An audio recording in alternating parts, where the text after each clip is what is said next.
Squid Games is an incredible show that has tons of incredible scenes that are not only iconic, but have plagued the internet in the most interesting ways. However, there is one scene in particular that I took a heavy interest in, that being the scene at the end of episode 1 in season 2. Labeled the Russian roulette scene, it is probably the best scene I've witnessed in all of fiction. From the music, cinematography, dialogue, I just couldn't get enough of it. There was even a time I forced my friends to pause their Seven Wonders board game to watch it. Hey, do you guys want to watch Squid Games? Yeah, they really wanted to get back to the game. Anyways, after rewatching countless times and even scripting a video fully dedicated to glazing it, I accidentally stumbled upon a much deeper meaning into the character the recruiter, played by Gong Yoo, whom we'll be calling Ethan from now on, since he bears a striking resemblance to an Ethan I know in real life. And the smile, the smile. Huh? And the smile. And then say your name. Your name's Ethan, right? Like what? Just say Ethan. Your name's Ethan, right? Yeah. I believe that people are led to think he's simply just a psychopath who likes to mercilessly kill innocents using the game's philosophy as justification. While there is some truth to be had there, that is barely scratching the surface. I think that Ethan got more than he bargained for. That after years of forcing himself to believe that what he was doing is righteous, he unbeknownst became a slave to his philosophy.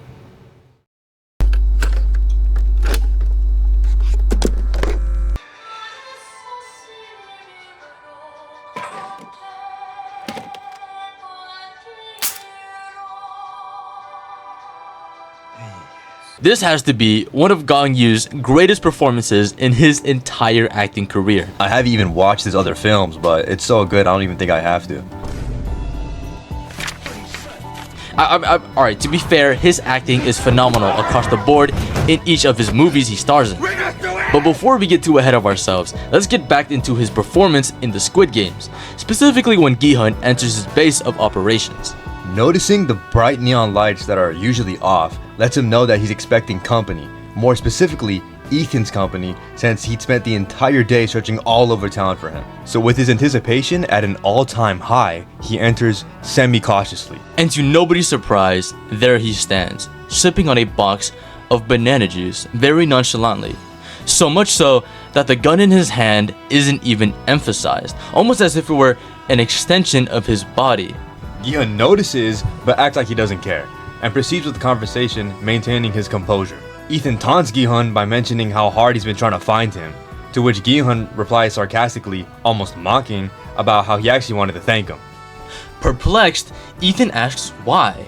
This is when Gi-hun slowly breaks his calm demeanor and slips in his real intentions of wanting to meet the higher-ups of the Squid Game organization, all being a part of his elaborate plan to tear it all down. Conversely, Ethan's composure remains the same, the nonchalant businessman attitude, and gives a corporate response, stating that he'd be willing to bring the message on Gi-hun's behalf to his organization. Understandably not wanting to settle for the small fry, he dismisses Ethan's request, stating that it's not something he could discuss with an underling like you. The left side of his face twitches in reaction, as if Gi-hun revealed the side of Ethan that was dormant, really getting his attention. Going on to say that he preys on people who are barely holding on, that someone like him couldn't possibly understand what he's trying to say. After a moment, Gi-hun's words prompts Ethan to ask if he exactly knows how he got to where he is. This is where I believe he plants the seed of the idea that maybe he does know how Gi-hun is feeling. Refusing to sympathize and sticking to his main motivation, Gi-hun dismisses Ethan's question and pushes forward on meeting the head of the Squid Games. This is also when he starts labeling Ethan merely as a dog serving his master. Obviously not wanting to give him what he wants, Ethan takes a deep breath and looks away, almost like he's going through his mind to reflect on old events. He states that he used to remove and burn bodies of countless people like you, which lines up with something we see the guards with circle masks do in the first season, allowing us to infer that may have been the position he started as. While carrying out his job, he'd often tell himself that these things aren't human, and they're just trash, utterly useless to this world. The mere fact that he quotes these comments and literally says he kept telling himself that as he worked hard for a few years leads me to believe that this was actually a coping mechanism he needs for such a morally taxing job. This would also then make this the first time he'd been introduced to the game's philosophy and apply it to his occupation. After a few years of working, he was given a gun for his efforts, implying that he had been promoted to triangle rank. Looking at his gun, he says that it felt pretty good, almost as if he was admiring it, which is further reinforced when he states, "Like my existence was acknowledged for the first time in my life." This could be interpreted as maybe he wasn't loved as a child or by anyone. However, how I see it is that this comment shows just how much this job really meant to him, that everything else in his life pales in comparison. Almost like the years of constant reaffirmation and cope was actually leading him somewhere, that all the evil he'd done wasn't pointless. His tranquil-like state is then interrupted as he takes a deep breath in, as if he's about to talk about something he might not want to. He states that after an undisclosed amount of time passing, he was just getting ready to shoot a disqualified contestant, lifting the left side of his face up, like he was coming to a realization. This guy seemed familiar. Now looking up at Gi-hun, he whispers, "우리 아빠." The expression on Gi-hun's face shifts, completely catching him off guard and even possibly now sympathizing with Ethan. Leaning forward, Ethan says that his father was suddenly standing right in front of him, the left side of his face now teeming with grief as his right crazed. He was in tears, desperately begging me to spare his life. Swiftly drawing and pointing the gun at Gi-hun's head, he says that he shot his father right in the middle of his forehead. Left eye quickly twitching with anger, he states that's when he realized he was cut out for this line of work. I believe that this event snaps him out of reality and from the clutches of the game's philosophy.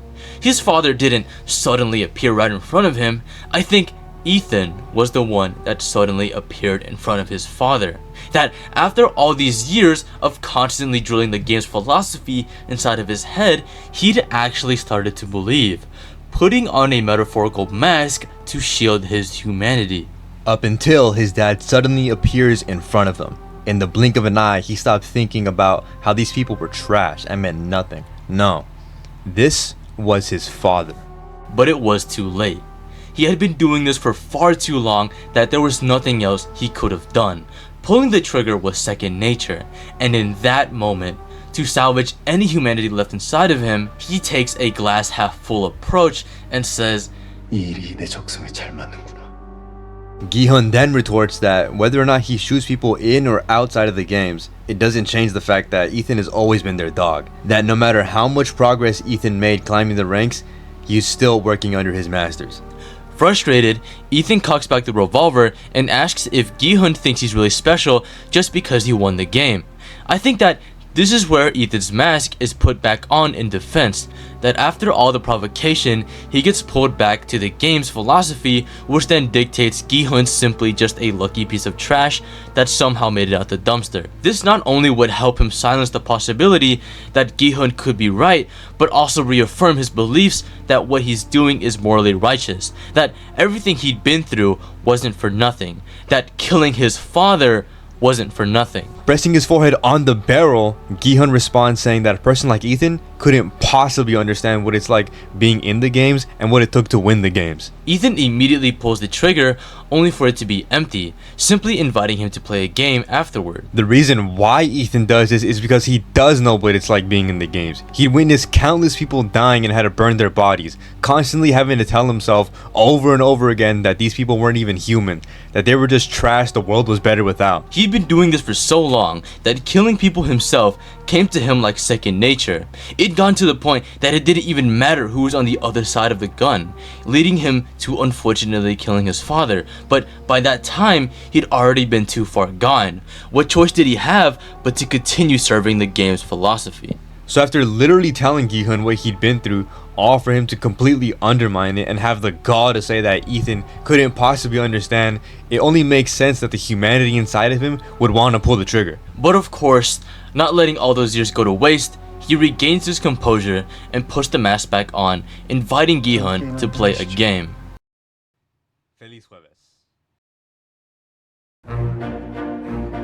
Explaining the typical rules of Russian roulette, Ethan raises the stakes by not respinning the cylinder each round, meaning the bullet will inevitably be fired within 6 rounds. Spinning the gun on the table to decide who goes first, it lands on Gi-hun, who reluctantly picks it up and points it towards his head.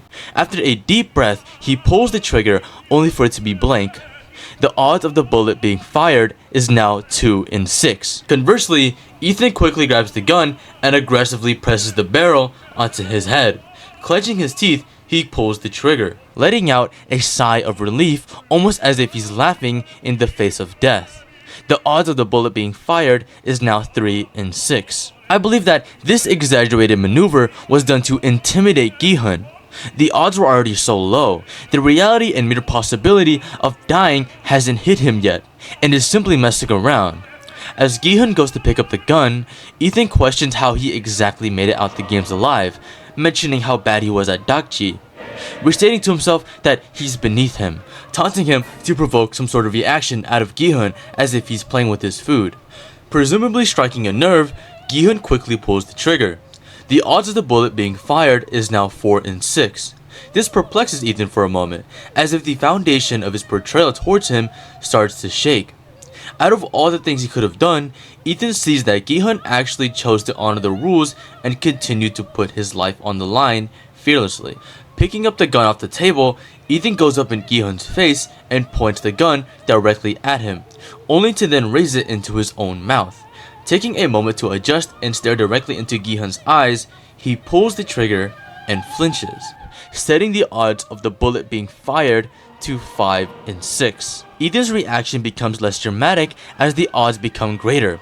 I think that the reality of death is slowly getting to him, but wanting to keep up appearances, he still plays with some level of exaggeration, doing a more conventional move of someone who'd actually point a gun at themselves.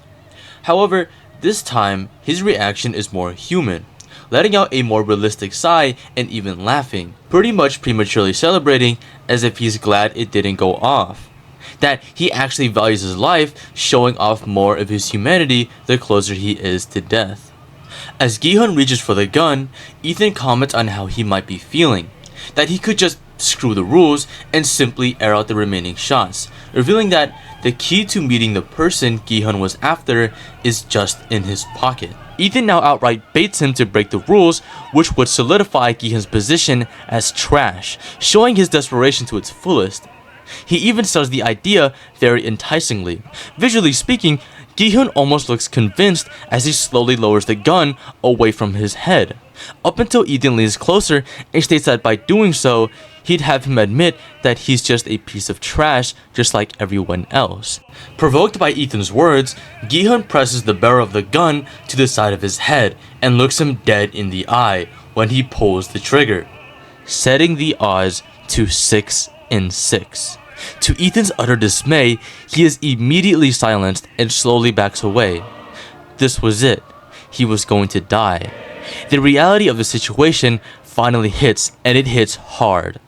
Gi-hun lowers the gun in rejoice and mocks him by reciting the same line he'd once told him. His attention now fully locked onto him, Ethan listens intently. This is the quietest he's ever been throughout the game. Gi-hun states that if Ethan goes through with breaking the rules, he would have him admit that he puts a mask over his face and simply does what his master says, that he's nothing more than their dog. Fully ditching the mask at this point, his humanity is finally released. However, right before he ends the round, he does so with a smile on his face. Mirroring the moment with his father, Ethan is now faced with a similar feeling as he approaches his end. Before he can even think about breaking the rules, his mask takes over and points the gun at his head, representing that even in death, he could not escape the clutches of his philosophy he'd spent his whole life drilling into his mind, coping and preserving his ideals one last time. But it wasn't only in death where he tried to justify his beliefs. No. He also did it in his free time. The bread and lottery scene shows Ethan walking around a homeless park, giving the residents a choice between a bread roll or a lottery ticket. results being almost entirely unanimous except for this one guy in particular. Walking to the center of the park, Ethan pours the bread rolls onto the ground. Rightfully confused, one of the homeless men brushes over and questions why. Right before he could touch the food, Ethan sternly stomps on it, stating that he already gave him a choice. Looking up at everyone else, he exclaims that it was not him that was wasting the bread, that it was all their choice to throw away the food. Ethan then starts passionately stomping on the rest of the bread rolls, so much so that he seemingly loses composure, having to take a moment to collect himself.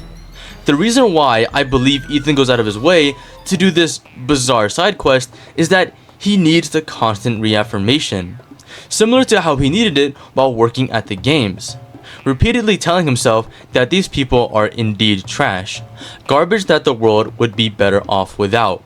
But that isn't exactly the case. If it weren't for Ethan's involvement, the homeless people wouldn't be put in the position to make that absurd choice, mirroring the players in the Squid Games, since if he didn't invite them to join, they wouldn't have been in a life or death situation in the first place. There was also the one guy who didn't throw away the food, but Ethan chooses to overlook it. He doesn't need to see it to maintain his worldview. He chooses to overlook the obvious flaw in the game's ideology, keeping his humanity in check and his belief ironclad tight, creating an endless cycle, enslaving himself in the game's philosophy.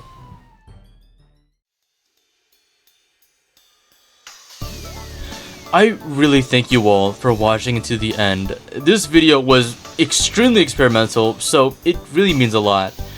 I hope you all enjoyed this as much as I did, since I do want to make more like it. But until next time, Saltar. Feliz jueves. Feliz jueves.